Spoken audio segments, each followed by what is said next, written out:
Board का exam pressure आम। नमस्कार, स्वागत है आपका प्राइम टीवी में और मैं हूं आपके साथ स्वप्निल यादव। एग्जाम का दौर चल रहा है और ऐसे में बच्चे पैनिक कर जाते हैं, फिर वो चाहे बोर्ड एग्जाम हो या फिर कॉम्पिटेटिव एग्जाम। सालों से बच्चे तैयारी करते हैं और इसी दौर में प्रेशर होता है, उन पर एंजाइटी होने लगती है, डिप्रेशन का शिकार हो जाते हैं। आप जान सकते हैं कि बच्चे लगातार अपने फ्यूचर को लेकर सजग रहते हैं। इसी के चलते वो सोचते हैं कि हमारा एग्जाम बेहतर हो, दूसरों से कंपैरिजन करते हैं और इन्हीं के चलते वो डिप्रेशन का शिकार हो जाते हैं। तो क्या कुछ खास होगा, क्या एडवाइस होंगी, क्या मुद्दे होंगे, आज इन्हीं पर हमारी चर्चा है। तो शुरुआत करते हैं चर्चा की। और बोर्ड एग्जाम आने वाला है, कॉम्पिटेटिव एग्जाम चल रहे हैं और इन एग्जामों के दौर में बच्चे खुद को मोटिवेट कैसे रखें, सेल्फ मोटिवेशन कहां से आएगा, इन सभी को लेकर हम अपनी चर्चा में इन मुद्दों पर बात करेंगे। एग्जामिनेशन चल रहे हैं, आप देख सकते हैं कि परीक्षा को लेकर बच्चे काफी सजग रहते हैं, जिसके चलते पेरेंट्स हो या फिर बच्चे आसपास के अपने बच्चों से ही कंपटीशन करते हैं, सहपाठियों से, अपने फ्रेंड से। लेकिन इन सभी चीज़ों में बच्चे जो प्रेशर लेते हैं, इस पर ध्यान उनके पेरेंट्स भी नहीं देते हैं। सबसे पहले तो घर से ही शुरुआत करनी चाहिए। पेरेंट्स और उनके टीचर्स को ये ध्यान देना चाहिए कि बच्चे आखिर प्रेशर क्यों ले रहे हैं। अगर परीक्षा की टेंशन है तो उसे कम कैसे करें, परीक्षा को लेकर तैयारी कैसे करें, कैसे पढ़ाई करें, कब खाएं, कैसे सोएं और क्या व्यायाम करें, ये बहुत ज़रूरी है। क्योंकि एग्जामिनेशन के दौर में बच्चे पैनिक करते हैं और ये सिर्फ एग्जामिनेशन के पहले की तैयारियां नहीं, एग्जामिनेशन के टाइम पर भी बच्चे पैनिक कर जाते हैं। तो ऐसे में टीचर्स को बेहद ख्याल रखना चाहिए कि बच्चे पैनिक ना हो, आराम से अपनी परीक्षा को दें। क्योंकि परीक्षा आपका फ्यूचर डिसाइड नहीं करती है, ये बस आपके लिए एक टेस्ट होता है कि आप आगे की चीजों के लिए प्रिपेयर हैं या नहीं हैं। तो एग्जाम का दौर शुरू हो चुका है और ऐसे में कंपटीशन एग्जाम हो, कॉम्पिटिटिव एग्जाम हो या फिर बोर्ड एग्जाम हो, यही आपको बता दें कि सीबीएसई, यूपी बोर्ड और कंपटीशन एग्जाम का सिलसिला शुरू है। और ऐसे में बच्चों के बीच जो है हेल्थ को लेकर काफ़ी समस्याएं आती हैं। हेल्थ को लेकर बच्चे सजग नहीं होते हैं और साथ ही साथ पेरेंट्स का भी उन पर कहीं ना कहीं दबाव होता है। तो कई बार ये परेशानियां इतनी बढ़ जाती हैं कि उन्हें साइकाइट्रिस्ट के पास जाना पड़ता है, साइकाइट्रिस्ट से सलाह लेना पड़ता है। वहीं इन सारी चीज़ों को कम हम घर से भी कर सकते हैं। अगर पेरेंट्स आपके सजग हैं, आपको मोटिवेट करते रहते हैं, तो ये बेहद ज़रूरी है कि आप अपनी पढ़ाई कैसे कर रहे हैं, परीक्षा के लिए कितने तैयार हैं। अगर आप परेशान हो रहे हैं, प्रेशर ले रहे हैं, तो खुद को सेल्फ मोटिवेशन भी कहाँ से लाना है, आपको ये भी देखना होगा। क्योंकि एग्जामिनेशन के दौर से पहले कई बार हम फेल और पास होने के मुद्दे को लेकर इन्हीं सब में प्रेशर ले लेते हैं और परेशान हो जाते हैं। बच्चों के साथ हमेशा यही होता है कि परीक्षा से पहले कि फेल होंगे या पास होंगे, इनको लेकर बड़ी परेशानियां चलती हैं। तो आज इन्हीं कुछ मुद्दों पर हम चर्चा करने के लिए आए हैं। तो हमारे साथ पैनलिस्ट जुड़ चुके हैं। आपको बता दें कि डिपार्टमेंट ऑफ एजुकेशन से प्रोफेसर बुशरा अलवीरा हमसे जुड़ चुकी हैं, वहीं अनिमा मेहता भी चाइल्ड साइकोलॉजिस्ट हमसे जुड़ चुकी हैं। अनिमा जी, पहला सवाल मेरा आपसे है कि बच्चे एग्जामिनेशन से पहले इतना प्रेशर क्यों लेते हैं और इस प्रेशर को कैसे कम किया जाए?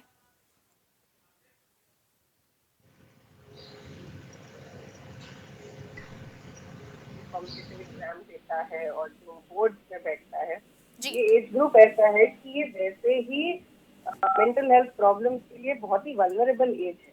क्योंकि इस टाइम पे प्यूबर्टी भी आ रही है, बच्चे बढ़ रहे हैं, उनका जी। मानसिक शारीरिक विकास हो रहा है।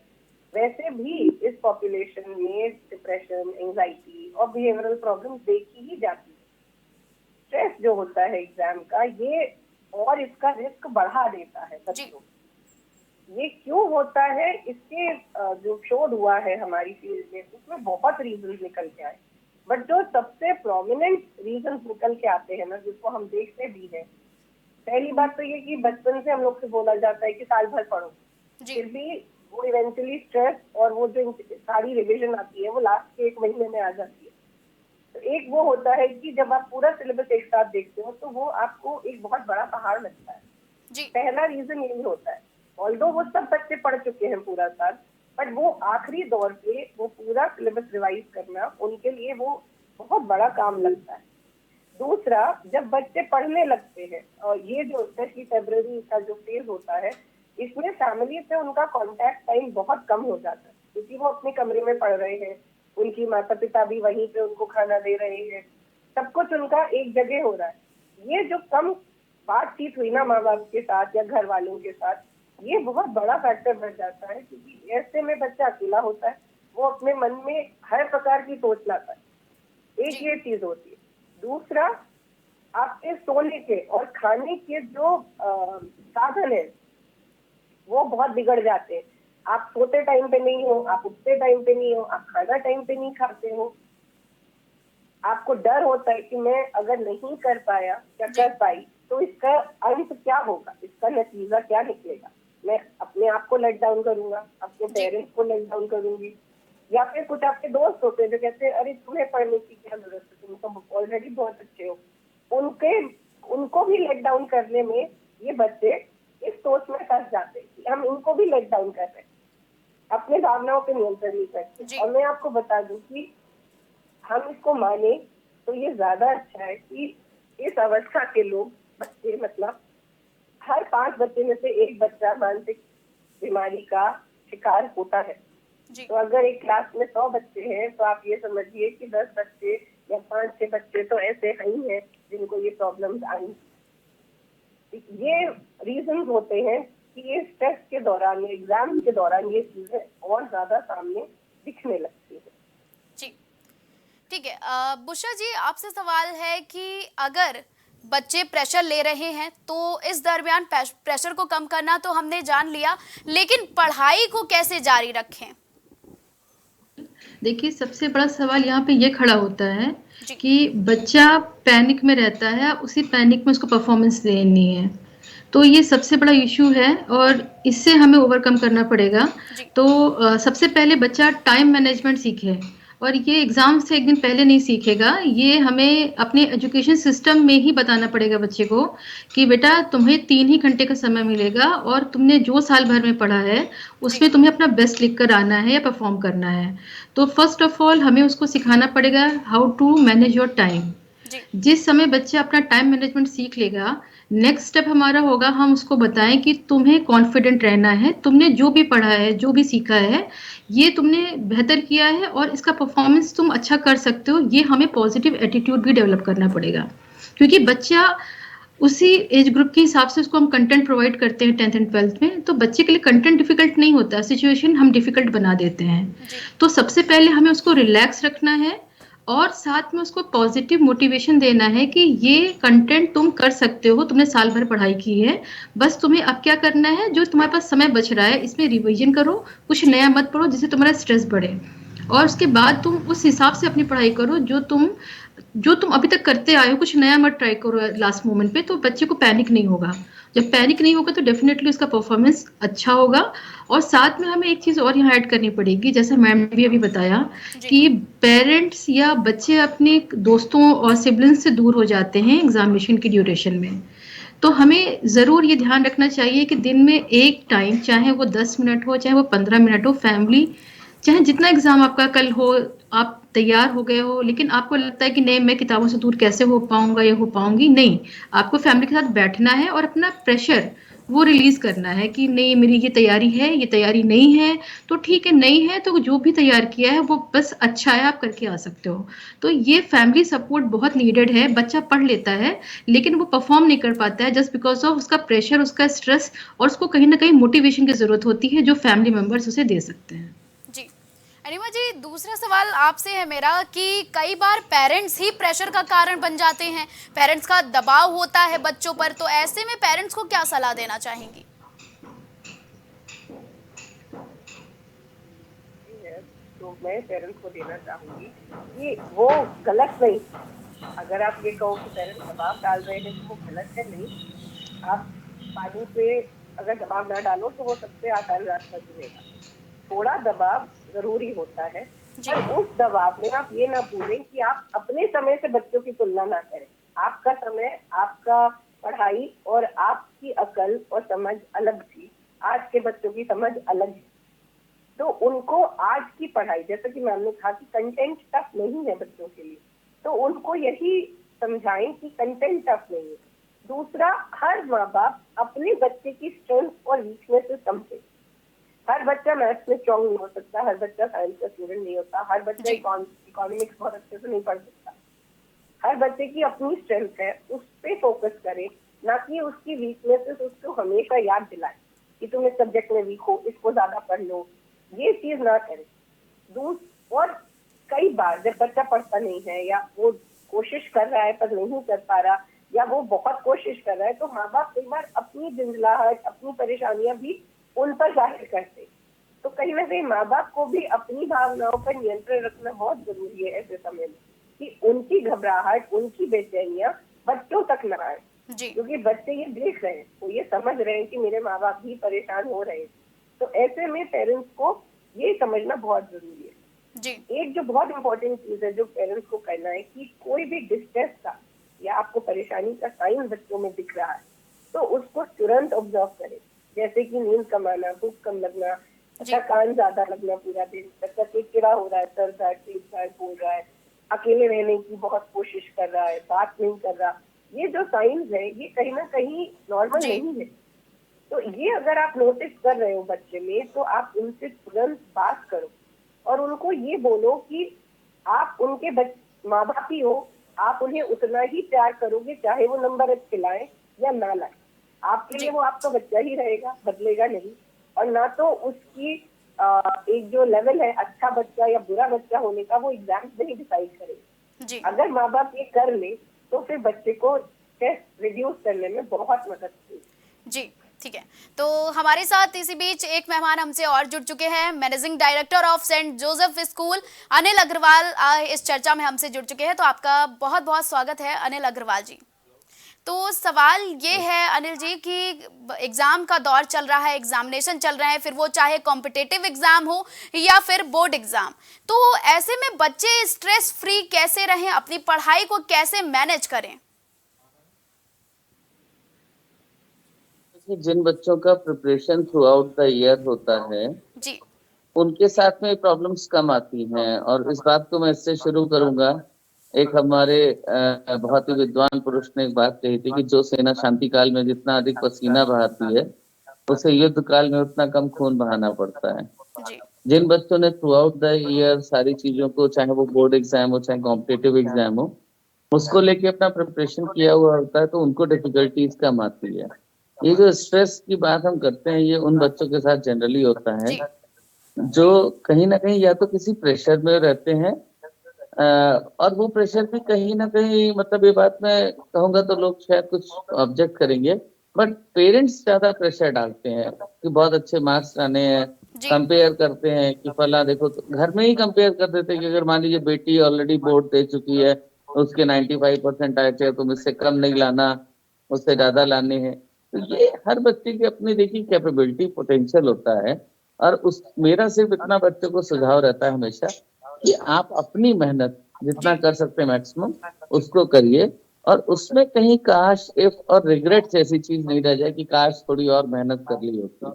तो जितनी ये चीज है ये करें। बाकी देखिए लाइफ का एग्जाम बड़ा जी अलग तरीके का होता है, और जो ये कॉम्पिटिटिव या बोर्ड एग्जाम है ये अलग है। और हमें आजकल अपने बच्चों को इन चीजों से इक्विप्ड करने के लिए कैसे उनको थ्रू आउट गाइड करना है। और जी इसमें दोनों लोगों का रोल है, स्कूल का भी रोल है और पेरेंट्स का भी रोल है। क्योंकि हम अक्सर, चूंकि मैं स्कूल चलाता हूँ खुद भी, तो जनरली पेरेंट्स का एक और होता है कि तुमको साइंस पढ़ना है। जी अब बच्चे का इंटरेस्ट नहीं आ रहा है, उसका मैथ्स में इंटरेस्ट आया तो फिजिक्स में नहीं आ रहा है या केमिस्ट्री में नहीं आ रहा है, लेकिन नहीं तुमको इंजीनियर बनना है तो पीसीएम पढ़ना है। जी अब ऐसे में बच्चा कहीं ना कहीं परेशान तो होगा। तो थोड़ा सा जब बच्चे की क्लासेस, जब वो बड़ी क्लासेस में जाता है, तो नाइन्थ में जब हम स्ट्रीम डिसाइड करते हैं या इलेवेंथ में मेनली डिसाइड करते हैं, तो बच्चों के साथ पेरेंट्स को एक डायलॉग करना चाहिए। और डायलॉग इसलिए होना चाहिए क्योंकि वो दोनों लोग एक दूसरे को समझ पाए।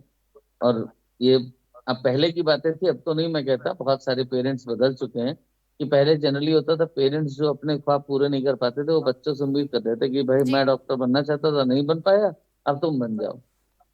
ये चीजें अब थोड़ी कम हुई है, लेकिन आज भी पेरेंट्स बच्चों जी के साथ डायलॉग नहीं करते हैं, जिसकी वजह से ये परेशानी बहुत ज्यादा बढ़ रही है। पेरेंटिंग की कहीं ना कहीं कमी है। जी अगर इस तरह की कुछ प्रेशर की वजह से, और देखिए प्रेशर एक सर्टेन टाइम तक तो समझ में आता है, लेकिन उस प्रेशर की वजह से बच्चा कोई गलत स्टेप उठा लेता है तो गलत है। जैसे कल ही हमारे एडमिट कार्ड दिए गए 10th के बच्चों को, जी मैंने व्यक्तिगत उनसे बात करी तो मैंने ये दो बातें बोली कि एक तो ये बात ध्यान रखना कि माँ बाप आपको बहुत प्यार करते हैं, कहीं मान लीजिए किसी वजह से कोई कमी रह जाए तो जीवन से आपको हार नहीं माननी है, कोई बात नहीं, एक जी चांस और, मेहनत करिए, कॉम्पिटिटिव एग्जाम निकलेगा, मेहनत करनी पड़ेगी, थ्रू आउट प्रैक्टिस करनी पड़ेगी। जी लास्ट मिनट की तैयारी से हम बहुत अच्छा अचीव नहीं कर पाते हैं।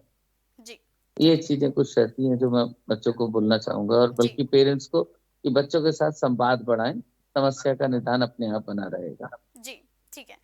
बुशा जी, जैसे कहा कि कम्युनिकेशन गैप नहीं होना चाहिए अनिल जी ने, तो आजकल का दौर ऐसा चल रहा है कि कम्युनिकेशन गैप होता ही है पेरेंट्स और बच्चों में, क्योंकि पेरेंट्स वर्किंग होते हैं। तो ऐसे में जो ये एग्जाम का दौर चल रहा है, बच्चों की प्रिपरेशन पर बड़ा असर पड़ता है। तो उस असर को कैसे कम किया जा सके, बच्चे अपनी लास्ट टाइम की जो स्टडी है, एग्जामिनेशन के बीच में जो गैप मिलता है उसमें अपने नेक्स्ट एग्जाम की तैयारी कैसे करें, उस पर कुछ आप बताइए। जी। मान लीजिए जैसे आज बच्चे का एक एग्ज़ाम ख़त्म हो रहा है, उसको 1 दिन का या 2 दिन का गैप मिल रहा है, जी तो एज़ अ पेरेंट्स ये सोचना हमें चाहिए कि बच्चे से हम फ़ौरन ना कहने लगें कि बेटा देखो नेक्स्ट एग्ज़ाम है और तुम तैयारी, थोड़ा-सा उसको आधा 1 घंटा उसको अच्छी नींद लेने दें। वो स्कूल से आए, उसको खाना खिलाएँ, उसको जी थोड़ा-सा समय दें, उससे डिस्कस करें पेपर कैसा हुआ है और जो भी तुम करके आए हो, तुम अच्छा करके आए हो जी और जैसा भी है तुमने किया है अपना बेस्ट। ये उसके दिमाग में डालें, साथ में उसको थोड़ा-सा रिलैक्स करने दें, जी ताकि वो फिर री-एनर्जाइज़ हो सकेगा, ताकि नेक्स्ट के लिए वो जो उसका प्रेशर बन रहा था, वो कहीं रिड्यूस होगा।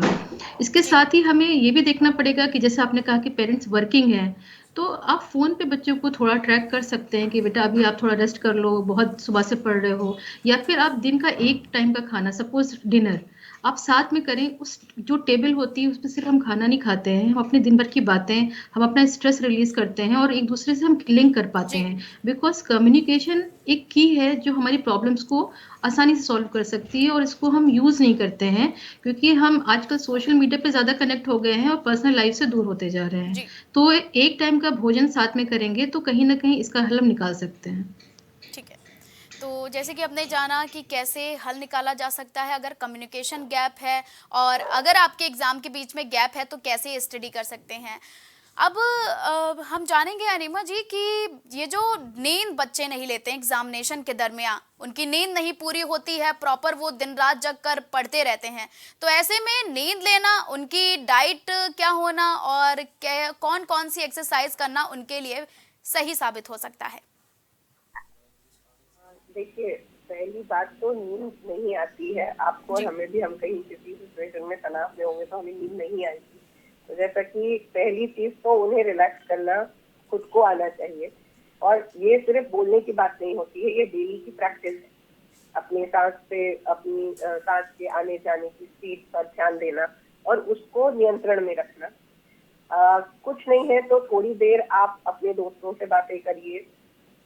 अधिकतर एग्जाम्स के टाइम पे लोग अपनी हॉबी, जो भी उनका फ्री टाइम में अपनी खुशी के लिए जो करते हैं वो छोड़ देते हैं। जी जैसे अगर दोस्तों के साथ खेलने जाना है, क्रिकेट खेलना है, कुछ भी करना है, वो छोड़ देते हैं बिल्कुल पढ़ाई के लिए। तो कहीं ना कहीं वो गलत होता है। आप आधा घंटा 1 घंटा भी अपनी हॉबीज को परस्यू करें, चाहे वो कुछ भी जिसमें आपको खुशी मिल रही, वो चीज जरूर करें। डाइट आपकी ऐसी हो जो आपको ना तो बहुत भारी हो, जो आपको नींद दिलाए, और ना तो बहुत हल्की हो। दूसरी चीज, आप समय समय पर खाइए। ये नहीं कि सुबह खाया और फिर सीधा रात में खा रहे, क्योंकि आपके दिमाग को चीजें प्रोसेस करने, our brain is like computer, time चाहिए। अगर आप उसमें फ्यूल नहीं डालोगे तो वो मशीन काम नहीं करेगी, ना तो जी वो आपका कुछ भी याद किया हुआ रजिस्टर करेगी। एंड एक चीज मैं बताना चाहती हूँ जो बच्चों को नहीं पता, इनफैक्ट ये मैं टीचर्स और पेरेंट्स को भी बहुत बताती हूँ, दैट जी स्लीप इज वेरी इंपॉर्टेंट आपकी लर्निंग को प्रोसेस करने की। आपने जो याद किया है, अगर आप उसको सो नहीं रहे हो याद करने के बाद या पढ़ाई करने के बाद, तो आपकी शॉर्ट टर्म मेमोरी से लॉन्ग टर्म मेमोरी में वो इंफॉर्मेशन जाएगी ही नहीं। तो आप कितना भी याद कर लो, आप अगर सोए नहीं हो, उसका आउटपुट कुछ नहीं निकलेगा। तो ऐसे में सोना बहुत जरूरी है। सोने के लिए कोशिश करें कि जब आप सोने जा रहे हैं तो उस वक्त आप न तो अपना कोई पुराना पेपर याद कर रहे हो, आने वाले एग्जाम के बारे में सोच रहे हो, आप सोए तो आप सोने से 15 मिनट पहले या तो नहा ले गुनगुने पानी से अच्छे से जी। और कुछ ऐसी चीज हल्की पढ़ें जिससे आपको थोड़ा सुकून मिले, या कोई ऐसी चीज देखें या अपने घर वालों के साथ बात करते करते सो जाए। एकदम से बुक्स बंद करके सीधे बेड पे ना आए। एक बच्चे और गलती करते हैं जो बिस्तर पे ही बैठ के पढ़ते हैं। अगर आप उसी बिस्तर पे पढ़ भी रहे हो, खाना भी खा रहे हो, सोने की कोशिश कर रहे हो, तो आपको एक ही जगह पे तीनों चीजें नहीं कर पाओगे। आपको ये करना पड़ेगा कि आप डाइनिंग टेबल पे खाना खाइए या कहीं भी बैठ करके अलग खाना खाइए, पढ़ने की जगह अलग बनाइए, और बिस्तर सिर्फ सोने और आराम के लिए होना चाहिए। जब आप ये चीज अपने ब्रेन में फीड कर देते हो तो आपको बिस्तर पे आते ही खुद ब खुद नींद आ जाएगी धीरे धीरे। जी। ये चीजें अगर हम करें, अगर बच्चे करें, तो इससे थोड़ा उनको फायदा मिल सकता है। और इनफैक्ट ये स्कूल्स की रिस्पॉन्सिबिलिटी भी है कि अगर आप बीच बीच में, जैसे not just during exam time, but आप पूरे साल अगर कभी किसी साइकोलॉजिस्ट को बुलाकर आप उनको रिलैक्सेशन ट्रेनिंग सिखा रहे हो, उनको आप मोटिवेशनल ट्रेनिंग दे रहे हो जी। तो वो चीज पूरे साल का असर फिर एंड में आता है। और जैसा सर ने कहा व्यवहार करने की, उन बच्चों को स्ट्रेस नहीं होता जो पूरे साल प्रिपरेशन कर लेते हैं। तो अगर पूरे साल आपने ट्रेनिंग ली हुई है अपने आप को नियंत्रण में रखने की, तो वो ट्रेनिंग आपकी एंड ऑफ द ईयर में एग्जाम टाइम पे काम आएगी। जी। ये चीज हम ध्यान रख सकते हैं। ठीक। अनिल अग्रवाल जी, लास्ट समय में जो तैयारी होती है, जो पेपर हो रहे होते हैं बच्चों के, तो ऐसे में क्या टिप्स फॉलो करें एग्जामिनेशन हॉल में जाने से पहले बच्चे?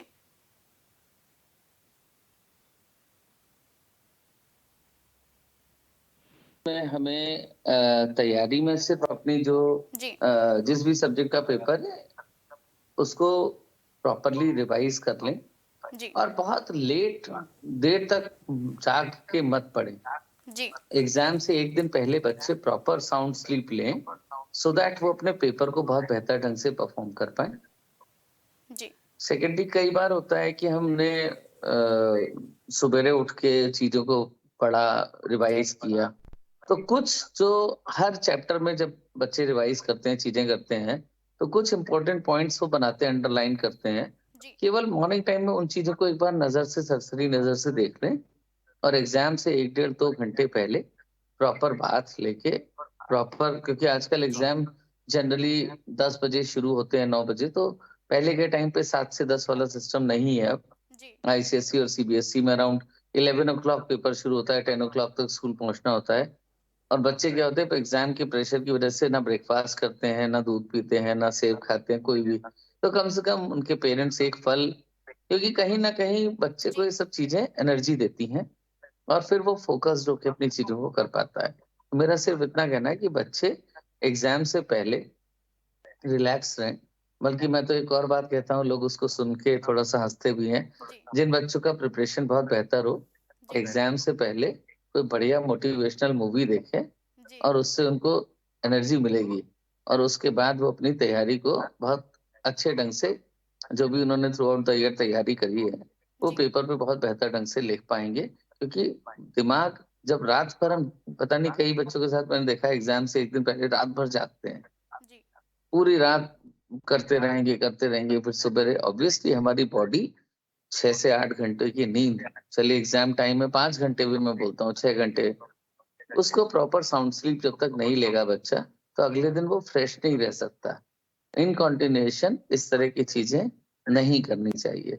और दूसरा, एग्जाम के समय जाते समय अभी तो कुछ स्कूलों में एडमिट कार्ड अपने पास ही डिपॉजिट कर लेते, क्योंकि बच्चे जी। कई बार होता है एडमिट कार्ड खो देते हैं, गिरा देते हैं, तो उस तरह का जो एक पेपर वाला प्रेशर होता है कि पेपर में जाते समय एडमिट कार्ड नहीं मिल रहा, जी। वो घबराहट होने लगती है। हम अपने पेन पेंसिल चीजों को बहुत प्रॉपरली अलाइन करके रखें और कोई भी नया पेन यूज ना करें। कई बार होता है नया पेन जब हम स्टार्ट करते हैं लिखना तो उससे फ्लो नहीं बनता, तो 3 4 5 तरह से पेन हमने अलग अलग उसको प्रैक्टिस करके, ये बहुत छोटी छोटी चीजें हैं। बच्चा नर्वस होता है एग्जाम में जब ये छोटी छोटी सी चीजें, अचानक से उसने पेन का यूज किया, अब उसका प्रॉपर इंक का फ्लो नहीं आ रहा है, उसका राइटिंग रिदम रुकता है। तो कुछ पेन वो प्रैक्टिस में इस तरह के यूज करे और उसके बाद उन्हीं पेन्स को अलग अलग एग्जाम में, जैसे मैं तो हर बच्चे को बोलता हूँ कि 6 पेपर है तो 6 पेन आप डिफरेंट यूज करो, रखो, उसके बाद उस चीज को करो। कीवर्ड्स को हाईलाइट करना, अलग कलर से कर देना। क्वेश्चन पेपर कोशिश तो ये करनी चाहिए कि एग्जाम पेपर जिस ऑर्डर में क्वेश्चन पेपर आया हुआ है उसी ऑर्डर में सॉल्व करें, उससे एक इम्प्रेशन आपका बहुत बेहतर बनता है एग्जामिनर के सामने, जो भी आपकी कॉपी इवेल्युएट करता है कि बच्चे ने लाइन से अपने आंसर्स दिए, दैट मीन्स कि वो कॉन्फिडेंट उसने अपना प्रिपरेशन लिया हुआ है। ये मैंडेटरी नहीं है, लेकिन ये होता है तो चीजें बेहतर होती हैं। इवेल्युएशन के हिसाब से मैं बात को बता रहा हूँ। जी बाकी देखिए, मैं फिर से बोलूंगा, 10th बोर्ड या 12th बोर्ड कोई बहुत हवा बना के उसको नहीं लेना चाहिए। लाइफ को बहुत सारे एग्जाम फेस करने हैं जी और लाइफ में बहुत सारे एग्जाम फेस करने, दोनों ही बातें हैं। इस एग्जाम को एग्जाम की तरह से लें, पेरेंट्स बच्चों को सपोर्ट करें, जी कोशिश करें एटलीस्ट। आजकल बड़े एक्सक्यूजेस देते हैं पेरेंट, मेरे पास समय नहीं है, मैं नौकरी करता हूँ, कमाऊं कि क्या करूं। जी आपने बच्चे को पैदा किया है तो 5 या 10 एग्जाम टोटल होते हैं। अगर फादर बच्चे को बोर्ड एग्जाम में छोड़ने भर चले जाएंगे जी तो उसका एक कॉन्फिडेंस आता है, उसको चाहते समय प्यार से, बेटा बढ़िया, मन लगा के अच्छे से करना, बहुत ज्यादा स्ट्रेस नहीं लेना, ये चीजें बच्चों को संबल देती हैं। बाकी तो ट्रेडिशन अगर हम बोले तो जी तिलक लगा के, दही पेड़ा खिला के, बस ऐसे बोलते हुए, तो ये तो माता पिता यूजुअली करते हैं। जी और बच्चे लास्ट एग्जाम के दिनों में बहुत सारे भगवान को याद भी करते, तो मैं तो बच्चों को ये भी बोलता हूँ, इतने सारे बच्चे बोर्ड एग्जाम दे रहे हैं तो रोज भगवान को याद करो, नहीं तो जी लास्ट के डेज में भगवान भी ऑक्यूपाइड हो जाएंगे, किसकी सुने किसकी नहीं सुने, तो उसमें ज्यादा विश्वास नहीं। लेकिन जी एग्जाम पेपर जब आए, 2 मिनट आंख बंद करके ईश्वर को याद करके, जो 15 मिनट का रीडिंग टाइम बेस्ट पार्ट है, आजकल एग्जाम में जी रीडिंग टाइम मिलने लगा है। क्वेश्चन पेपर आप ध्यान से पढ़िए। कई बार होता है हमने कैजुअल वे में पढ़ा, हमें लगा रहे तो बड़ा सिंपल है, लेकिन हम पढ़ने में मिस कर गए और जी हमने लिखना कुछ था, लिख कुछ और दिया। तो थॉरो क्वेश्चन पेपर को जो रीडिंग टाइम 15 मिनट का मिलता है, और काउंसिल में आईसीएससी और आईएससी बोर्ड में जी तो प्रॉपर मिलता है, यहाँ पर आप अपनी पूरी स्ट्रैटेजी प्लान कर लीजिए कि हमने इस तरह से इस क्वेश्चन में ये आंसर, इस क्वेश्चन में ये आंसर, इस तरह से ये चीज, ये कीवर्ड, और फिर आप अपना पेपर लिखना शुरू करिए। अब बढ़िया आप करके दिखाएंगे, क्योंकि बोर्ड्स भी बच्चों के लिए कहते हैं ना स्टूडेंट फ्रेंडली हो गए हैं, जी मार्क्स काटने में यकीन नहीं रखते हैं। तभी आज इंग्लिश में भी 99 मार्क्स और बाकी सब्जेक्ट्स में तो 100 आउट ऑफ 100 और जी 100% भी मार्क्स आते हैं। लेकिन 70% नंबर लाने वाला बच्चा भी कहीं कुछ कमजोर नहीं होता, 60% वाला भी कमजोर नहीं होता। अगर मैं अपनी व्यक्तिगत बात करूं जी तो मैंने भी 60-65% लिए, वो बात अलग थी, उस समय 80-85 होता था, बट एवरेज स्टूडेंट रहे। एक सर्टेन जी टाइम बाद समझ में आया, चीजों को मेहनत में बदला, तो चीजें अलग होती हैं। तो बच्चों के साथ भी यही मैं कहूंगा कि बहुत ठीक है, मार्क्स आपको लाने हैं, कॉम्पिटिटिव जी सिनेरियो है, चीजें अच्छी करनी है, लेकिन मान लीजिए आपके 95% नहीं आते हैं, 99% नहीं आते हैं, जी आप 90% लाते हो, तो भी मैं बोलूंगा पेरेंट्स को, दोनों का नंबर जोड़ेंगे ना, कई पेरेंट्स ऐसे, तो दोनों पेरेंट्स का नंबर जोड़ेंगे तो मिला के उतना परसेंटेज नहीं होता जितना आज अकेले बच्चा ले आता है। जी तो एट टाइम्स बच्चों को थोड़ा एक्नॉलेज करें, जी सपोर्ट करें और उनके साथ चीजों को शेयर करें, मैं जी फिर से बोलूंगा। और एग्जाम में अपनी गुड विशेष के साथ बच्चों को भेजें। बाकी प्रभु बच्चों को भला ही अच्छा ही करेंगे। जी लेकिन कितनी भी विपरीत परिस्थिति आ जाए, कोई भी बच्चा गलत कदम ना उठाए, ये मैं आपके जी चैनल के माध्यम से संदेश देना चाहूंगा। माता पिता के लिए हर बच्चा उसको अपनी जान से प्यारा होता है। जी बच्चों, कुछ भी हो जाए, कुछ भी हो जाए, लेकिन आपको अपना जीवन के साथ खिलवाड़ करने का अधिकार नहीं है। 1 साल वेस्ट होता है, लेकिन कोई बात नहीं, लाइफ आपको दूसरा मौका जरूर देगी। जी, ठीक है। बुशरा जी, आपसे सवाल है कि ये एग्जामिनेशन का दौर चल रहा है, तो ऐसे में बच्चे सेल्फ मोटिवेट कैसे रहें? सेल्फ मोटिवेशन कैसे आएगा? जी। जैसा कि हम सभी जानते हैं 2 तरह का मोटिवेशन है। एक जो हमें अंदर से जी, महसूस होता है, जिसके लिए हम सेल्फ एनर्जाइज़ हो जाते हैं, जी, और दूसरा होता है जो हमें अपने आस-पास के लोगों को देख के महसूस होता है। तो ये जो सेल्फ मोटिवेशन है, ये कहीं न कहीं ज़्यादा इम्प्रेसिव, ज़्यादा इफ़ेक्टिव होता है। तो हमें अगर पहले से ही बच्चों को ये जानकारी हम दें, ये ऐसे माहौल में उनको डेवलप करें, मान लीजिए जैसे उनको बीच-बीच में ऐसी स्टोरीज़ सुनाते रहें, जी, जिससे वो अपनी लाइफ को रिलेट कर पाएँ, कि अच्छा मेरी भी सिचुएशन वैसी ही है, लेकिन वो बच्चा तो बहुत सक्सेसफुल हो गया, तो मैं क्यों नहीं हो सकता? तो वो कहीं न कहीं वो एक इनर मोटिवेशन का उसके लिए काम जी, करेगा, और इसको हमें बार-बार रिपीट करना होगा। मीन्स कि हमें उसको रीओरिएंट करते रहना होगा, जी, जिससे वो कंटिन्यूअसली मोटिवेटेड रहे और अपने टारगेट को अचीव करने में उसको हिचकिचाहट ना हो। और जैसे सर ने कहा कि जी, इन केस अगर वो नहीं भी कर पाता है, तो उसको हमको मेंटली प्रिपेयर करना होगा कि अगर ये मौका नहीं तो नेक्स्ट मौका।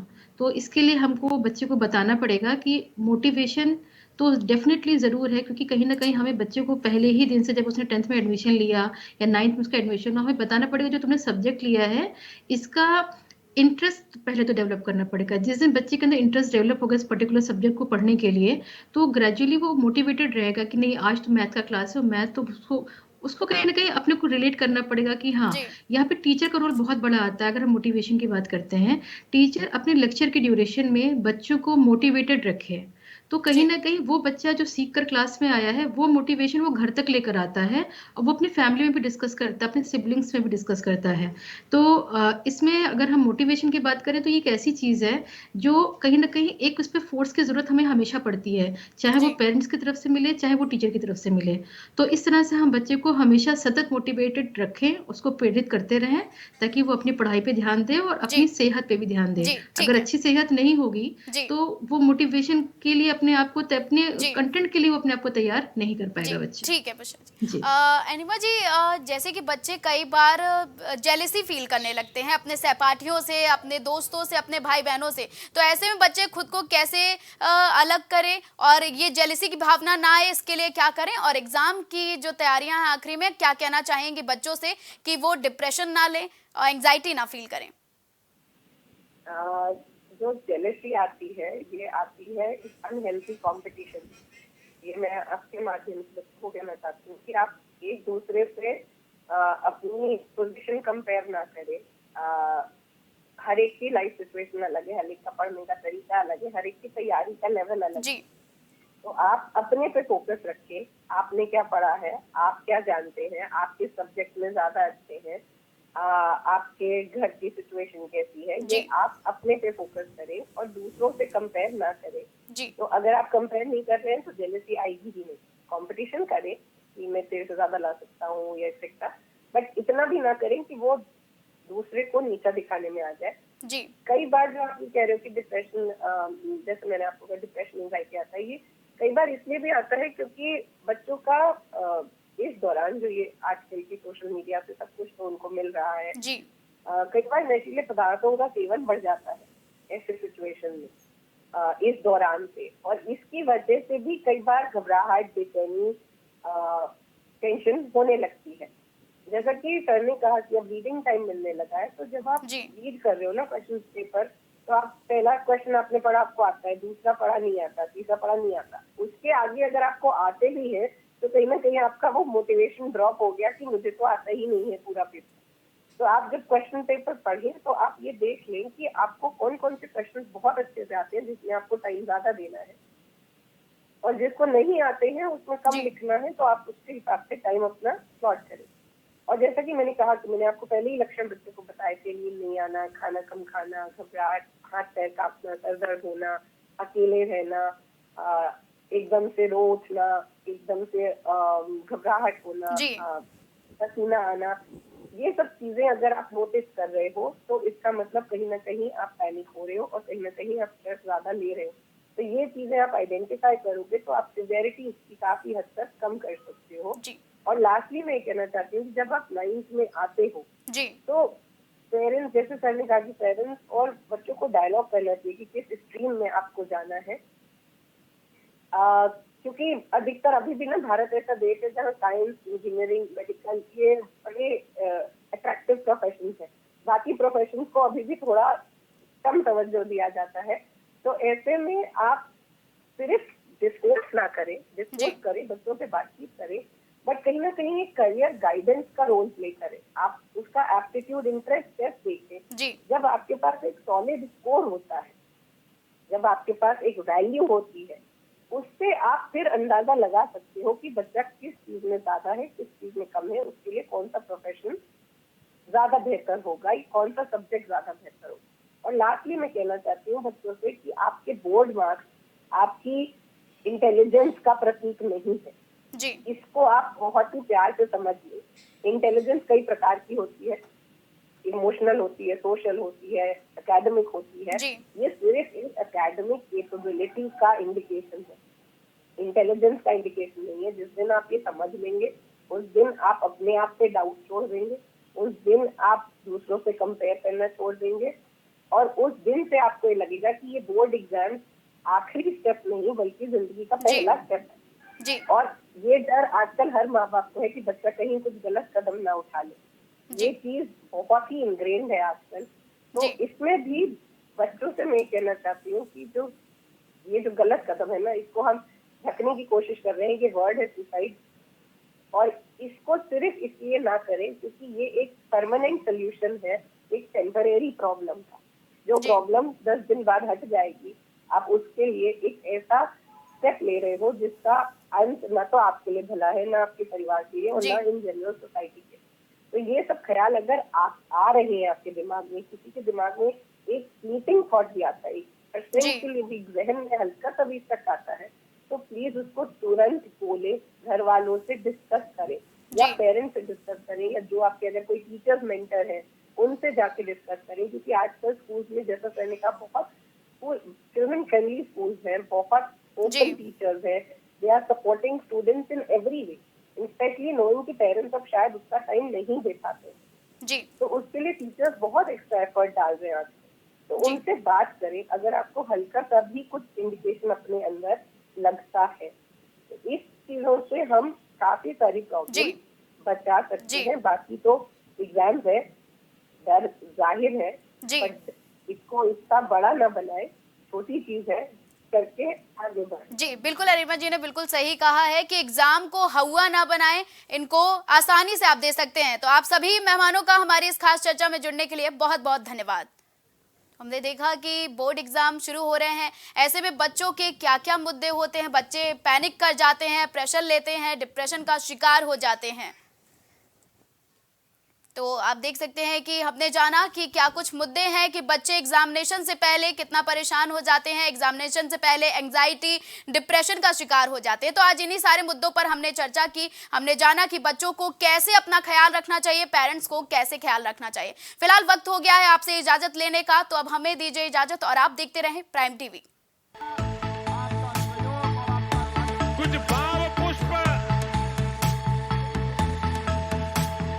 आप देख रहे हैं प्राइम टीवी, सच साहस सरोकार। प्रधानमंत्री श्री नरेंद्र मोदी का संकल्प है कि देश का हर नागरिक पोषित, सशक्त और समर्थ बने। जब पूरा विश्व इस सदी की सबसे बड़ी महामारी कोविड-19 से जूझ रहा था, उस दौरान प्रधानमंत्री श्री नरेंद्र मोदी जी के नेतृत्व में भारत सरकार ने प्रधानमंत्री गरीब कल्याण अन्न योजना का संचालन कर देश के गरीबों की खाद्य सुरक्षा सुनिश्चित की। इसी संवेदनशीलता को जारी रखते हुए आज 80 करोड़ से भी ज्यादा लोगों को मुफ्त अनाज दिया जा रहा है। सभी को अनाज, पोषित समाज।